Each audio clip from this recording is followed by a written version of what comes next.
A growing list of Democrats who once shunned male-targeted podcasts and shows are now diving headfirst into the manosphere to woo male voters ahead of 2028.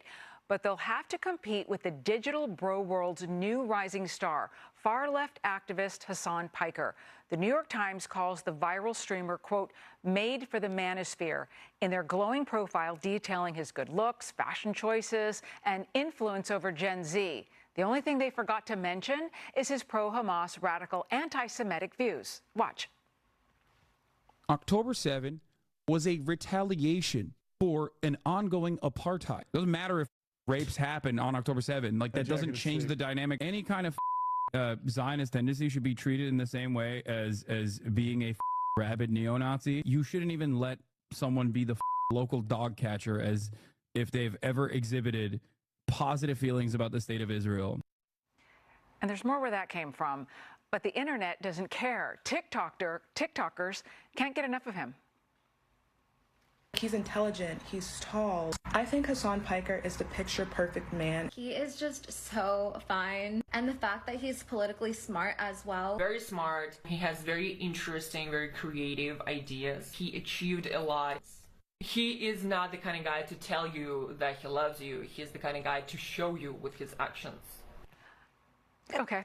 He's got lawmakers wrapped around his finger, too. AOC and Bernie Sanders sat down on his YouTube show last month to talk about pro-Hamas activist Mahmoud Khalil.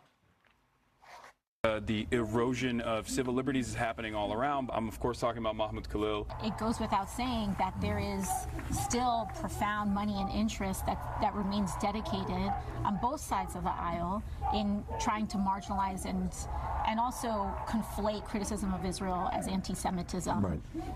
And we have to be very aware of that. Lauren, that was March 20th, okay? Yeah.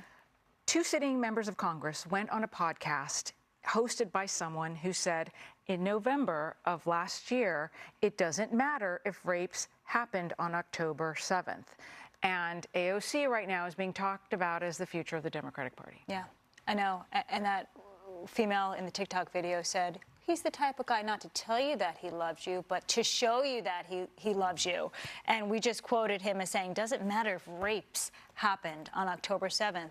And AOC, you're right, and Bernie Sanders sitting down with him. A Democrat from New York, Congressman Richie Torres, actually wrote a letter to the companies that host his podcast.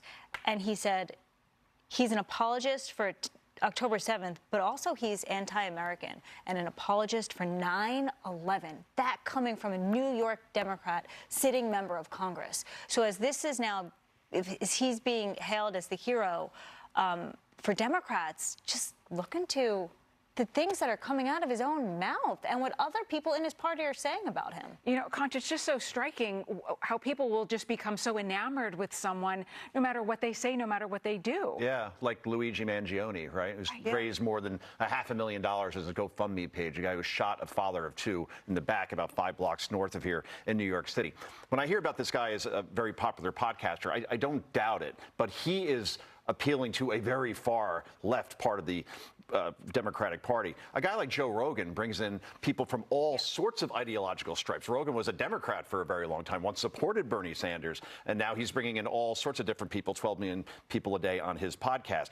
Look, this guy has said, to Lauren's point, he advocates for violence against Israelis, or at least says it's no big deal. He cheers on Islamic terrorists. He's a guy who says if you're pro-Israel, therefore you're a neo-Nazi. And what does the New York Times do? It writes a glowing puff piece on this guy. I mean, and AOC, to your point, Bernie Sanders as a Jew sits down with this person after that. That's unbelievable. And AOC, that's not surprising because she's the same lawmaker who was against the Iron Dome that has saved countless lives in Israel. She didn't want that thing to continue. And if that didn't continue, we're talking about a much different situation in Israel right now. You know, a guy, and then this attempt to try to become the next Joe Rogan. Joe Rogan is Joe Rogan because he's Joe Rogan. He's himself. He's authentic. And I think that's what's missing here when you look at all these Democrats who are trying to figure out how to be the next Joe Rogan, because you can't do that.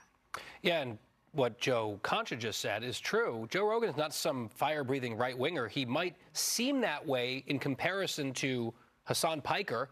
He's drifted maybe rightward because of the insanity of the left. Now, I thought the premise of this whole thing is that Hasan Piker is perfect for the manosphere and go get those male voters back. If that's what the Democrats want, a bunch of anti-Semitic Hamas supporters, that's one proposition. But all the clips we played of people swooning were, I noticed, women, right? Who seemed enamored of him for, I can't imagine why. They love how smart he is. I'm sure that's the number one reason. One more point from AOC, saying, there's all this money coming in to conflate criticism of Israel with anti-Semitism. I am sorry. After October 7th, this is not about criticism of Israel or the Israeli government. The people that we're talking about, like Mahmoud Khalil and Hasan Piker, they chant eliminationist, genocidal slogans about the Jewish state. They talk about intifada glowingly. They support Hamas, a genocidal terrorist group with American blood on their hands. It is a fallacy to pretend, we can't criticize the government of Israel. That is not the issue here. These people know that. They just lie constantly. At least the nickname fits. Piker. Yeah, definitely a piker, this guy. So, Lauren, I feel like there's been almost a theme here throughout these last hour and a half, and is that the Democrats are still trying to find a direction. They're still trying to find someone.